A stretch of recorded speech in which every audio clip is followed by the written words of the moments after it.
Ko nekdo izve za diagnozo krvni rak, se znajde v precejšnji stiski. Veliko je strahov, veliko dilem, veliko samospraševanj in veliko tudi bojazni in skrbi glede postopkov zdravljenja, ki bodo sledili. Seveda pa je jasno, da je najpomembneje to, če bolezen že pride, da je ta odkrita v čim zgodnejši fazi.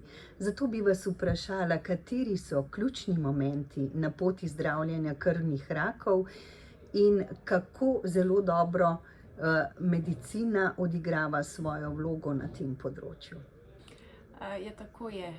V resnici imamo široko paleto krvnih obolenj, ne, in bolezni se kaže na različne načine. Skupno jim je, da imajo pogosto bolniki utrujenost, nočno potenje, tudi lahko kakšne krvavitve, bolečine v križu, v kosteh, in seveda to so vsi neki taki splošni simptomi in je težko takoj pomisliti na krvno obolenje.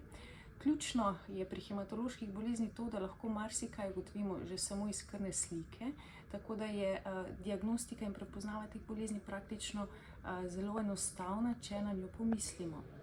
Tukaj imajo seveda glavno vlogo izbrani zdravniki, da lahko te preiskave vse že v bistvu oni naredijo, posumijo na kakšno stvar in potem bolnika tudi ustrezno napotijo k nam.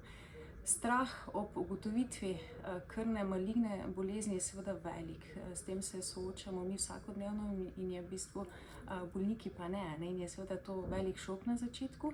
Moram pa poudariti, da ne glede na to, za katero hematološko bolezen gre, imamo v Sloveniji na voljo vsa možna zdravila, ki pridejo takoj v Evropo, so potem tudi pri nas na voljo, in zaradi tega so lahko, kar se tega tiče, precej pomirjeni, ker v Sloveniji dobimo res vsa zdravila najnovejša in je tudi s tem prognoza teh bolezni, zdravljenje teh bolezni v zadnjih letih močno napredovalo.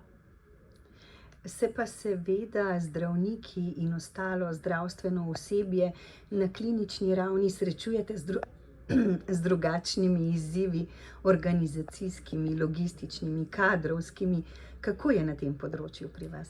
Ja, seveda, kot v celotnem zdravstvu so tudi pri nas čakalne vrste. Trudimo se seveda, da bolnike triažiramo, da tisti, ki res potrebujejo takojšnjo obravnavo, so na voljo oziroma jim so vse diagnostične stvari na voljo takoj, pridejo hitro na vrsto. Seveda pa je paleta tistih bolnikov, ki nas pa ne potrebujejo tako zelo hitro, velika in je v sklopu vseh teh bolnikov težko prepoznati včasih res tiste, ki takoj potrebujejo samo diagnostiko. Kadrovska stiska je bila in je še vedno večja, ker je teh bolnikov vedno več. Hvala Bogu tudi preživijo in imamo tudi to zadevno prevalenco večjo. Kar se pa tiče same diagnostike, jo relativno hitro dobimo, seveda čaka se na kakšne slikovne preiskave. Tisto, kar pa je v naši moči, pa je v bistvu izvedeno takoj.